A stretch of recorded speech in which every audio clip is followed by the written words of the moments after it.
Hello everyone. Welcome to yet another episode of Talent Coven, a knowledge sharing platform that features HR heads, L&D leaders, and experts, giving us insights and perspectives on various aspects of talent management. We're very privileged to have Vivek Jain, who's currently EVP and HR head for various businesses at Kota. And more importantly, Vivek is also a member of the CII National Committee for Skill Development and Livelihood. He's a gold medalist from the International Management Institute. And since I've also graduated from the same institute, doubly delighted to have my college senior on the show today. So once again, thank you, Vijay. Thank you for that introduction. Yeah. So first off the bat, so what are some of the challenges that face you as an HR leader, and how do you go about overcoming it? So, having worked in different industries like BPOs and pharma, and then now in the banking or the BFSI space, one unique feature in the banking space is the cyclic nature of the business. Mm-hmm. And we saw the recession of 2008, we saw it break down in 2012-13. And then the upswing, that is what we see, the huge downside that we saw again during the COVID times. I think that is unique to the finance industry. And once things start looking bright, everybody wants to jump into the vagabond. Everybody wants to try new things and do new things. And that builds pressure on the HR function. Mm-hmm. On one hand, you want to sustain yourself for a long term. On the other hand, also you want to survive in the up cycles, so as to say. Typically, many banks are conservative in nature in their approach because finally our incomes are based on the interest margins that we earn.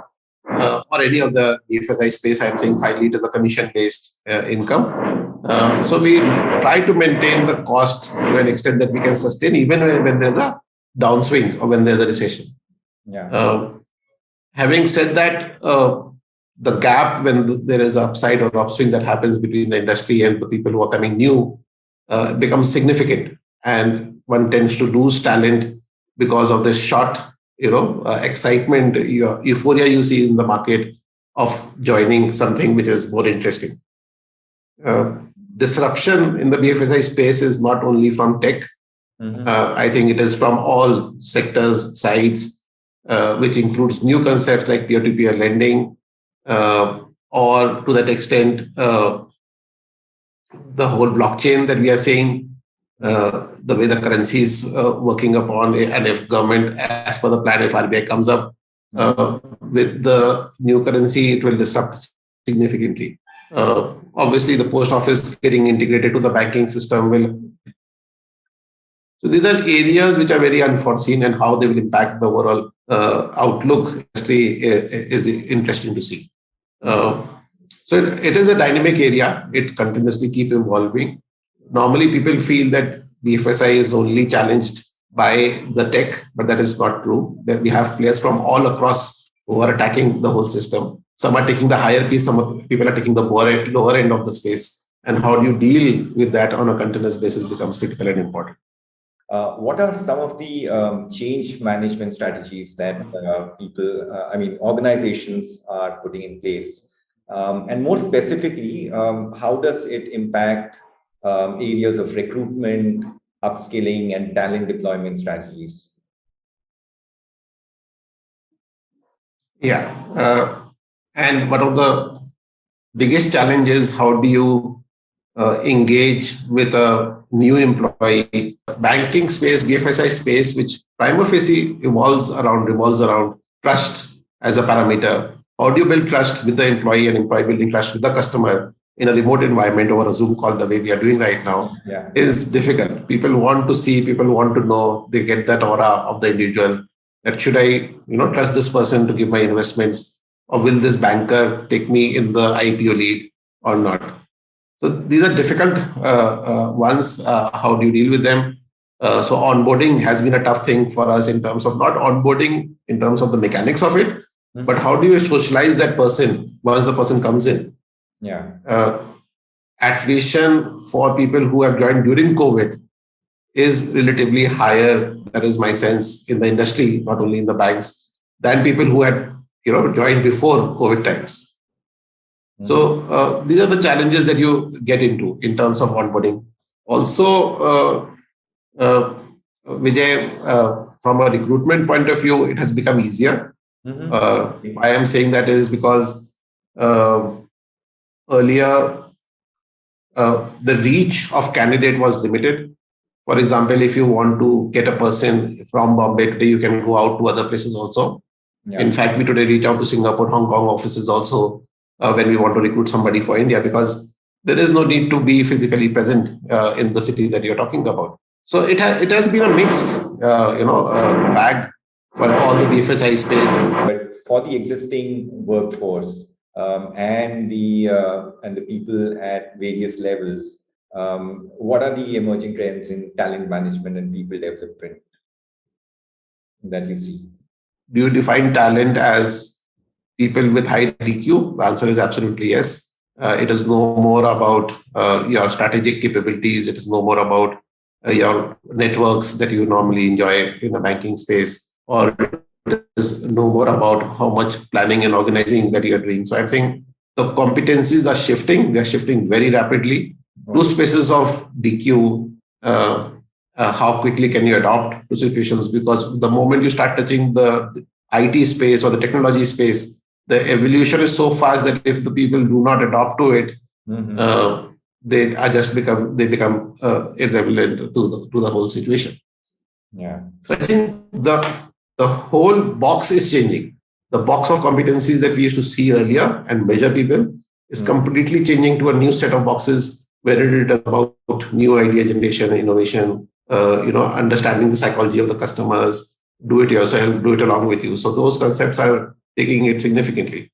And hence, as HR, I think we as an industry need to think that the development centers that we are running, the assessment centers that we are running, how relevant they are, and what are we measuring for. So what are the kind of interventions that you are doing, or at least you know about these practices, which help build capability at two levels? One is the leadership level, and the second is the mid and senior levels, which, as I understand, is most impacted because of these changes. How do you strike the right balance between technology and human interventions or the human touch?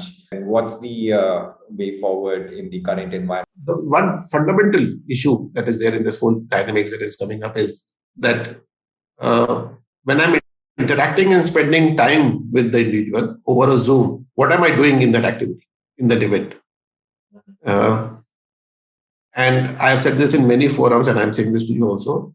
The way Zoom is designed, is the construct of Zoom, which is a 40-minute call, that has put a lot of pressure on the individual minds that whatever I have to do, I have to finish in that 40 minutes.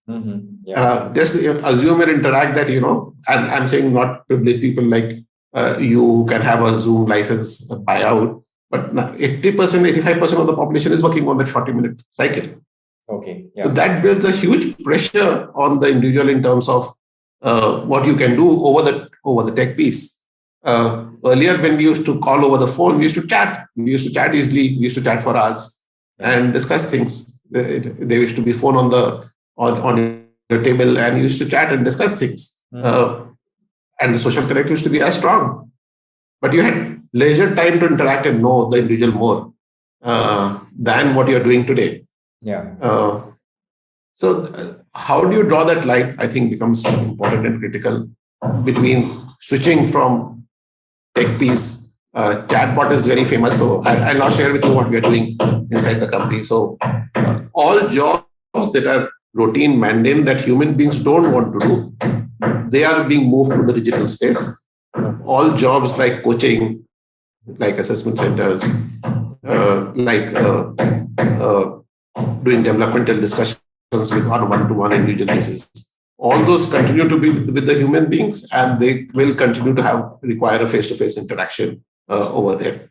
Okay. But things like query resolution on salary slaves, payroll issues, database maintenances, post-interview documentation completion, interview feedback processes. So these are, if you ask any HR person, they don't want to do it. Earlier we used to do it.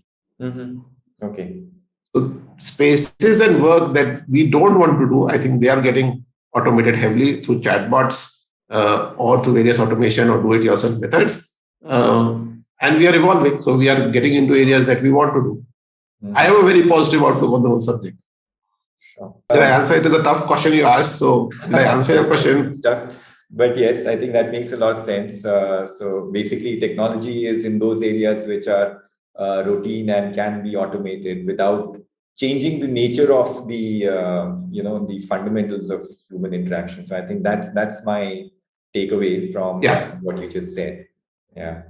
So what are some of the common characteristics that you have observed in successful managers? And if you can discuss a few aspects of career adaptability, which would be useful for the people who are employed at various levels. How do they become effective managers, effective leaders? So if you have any kind of practical insights, we would love to hear that. So the way the evolution is happening, Vijay, the way changes are happening, and you used to talk about a T-shaped employee around 7-8 years back. We have been talking about that still. It is moving away from that syndrome of being a T-shaped employee to an M-shaped employee. And I'll just explain you in a minute in terms of what that means. While you can have a deep specialization on one, that is not good enough. In this VUCA environment, we are seeing that people who are super specialists in an area with a broad knowledge of various things is not helping. If there is a disruption, it just erodes the whole set of organizations, teams. So, for example, if you're doing a psychometric test and if you're hiring for only one particular pattern of people in that team, and if that dynamics of the business environment changes, then that team just becomes of low productivity for you. You don't know what to do because they are not able to engage with anything else. So, and this concept of adapting, it started off with learning agility, that can you learn quickly and fastly, and now it is coming to a construct which is known as adapting, and it goes into 3-4 sub-constructs, so to say. One is that how aware are you as an individual? Are you aware of the dynamics around your environment? Are you curious to know what is going on in the environment? And this is a skill set. It is a measurable skill set that you can find out that is Vijay, how curious is Vijay as an individual? I can fix a number through a psychometric instrument, that how curious, because that is a starting point for you to know to adopt. And then moving on to more in steps, I'm saying, to taking action for the changes that you see, or your desired outcomes, or your desire to change yourself as one of the. From adaptability being an external driven parameter, it becomes an intrinsic personality of the individual. And can be defined as a personality trait rather than a skill of the individual. So we have been trying this, Vijay, for some time in terms of measuring how adaptable people are, especially in the IT space. We are finding it very interesting. If an IT person is by inherent nature is not an adapting person, so as to say, the James Bond of a particular thing, it doesn't help you. Disruption is fast, disruption is quick, and IT team are expected to adapt to those changes and bring solutions out. So I'm saying, while I'm talking about tech over here, but it is true for a supervisor, it is true for a leader, or it could be true in a context where I suddenly am working from home and I'm adapting to the situation. A lot of people have not been able to adapt to that. Sure. Okay. I think that's interesting. And so thank you, Vivek. With that, I come to the end of this conversation. It's been an absolute pleasure having you on this show today. But thank you, Vivek. Thank you again for your time. Yeah, I hope the discussions were helpful, and let's keep in touch as an alumni. It is great fun to talk about our college. Yes. Yeah. Thank you, Vivek. Thank you for your time. Bye. Take care. Yeah.